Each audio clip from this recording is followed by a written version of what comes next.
Hey there, QL crew.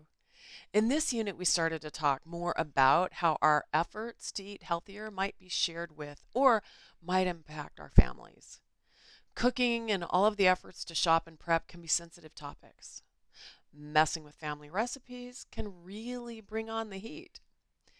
Nearly every camping trip with my daughter has included sourdough pancakes on a griddle over the fire.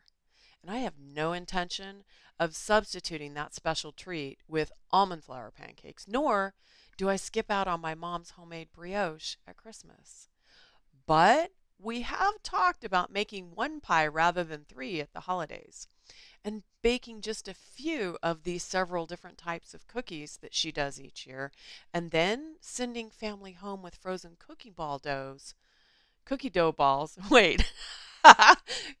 Sending family home with frozen cookie dough balls so that that gift of love keeps on giving throughout the year. If you're the primary cook in your family, the labor impact is going to be yours to bear. If you share responsibilities, you're going to have to negotiate healthier eating results in more prep and more time at the grocery store comparing labels and prices.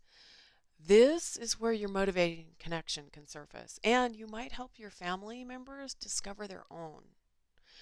Where it makes sense, budget and time wise, pick up pre chopped items. Butternut squash is a beast to skin and seed and chop, but carrots take little time, and broccoli is also quick. Save the peels and the harder outer layer of the broccoli stems for your homemade veggie broth, the same way that you can save chicken bones for your stock. That stock will have richer flavor and you can control the sodium. You may also need to negotiate your grocery budget. This negotiation might just be with yourself. If a healthier ingredient costs more, what can you cut back on to cover that expense? By making my own broth from scraps and bones, I save money that I can spend on more produce or nuts or higher quality pasta sauce. If you eat lunches out, pre-prepping instead could make up the difference to cover those higher nutrient ingredients. It'll be no surprise that I'm asking you again to be creative and curious. Near my home, there is a Middle Eastern market, and another 7 miles away, there is an Asian market.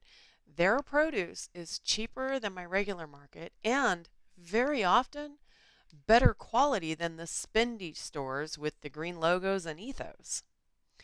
What's in your town? What's on the other side of town? What's between you and places that you go on the weekend? Could you toss a cooler in the car and shop on the way home? I don't like spending money on ice packs, so I freeze empty plastic bottles filled with water. My mom has camped from California to Missouri using frozen gallon water jugs to keep her food chilled. Be picky, be prudent, postulate, and pioneer. Have a playful time perfecting practical and positive ways to procure, prepare, and partake in palate pleasing plates.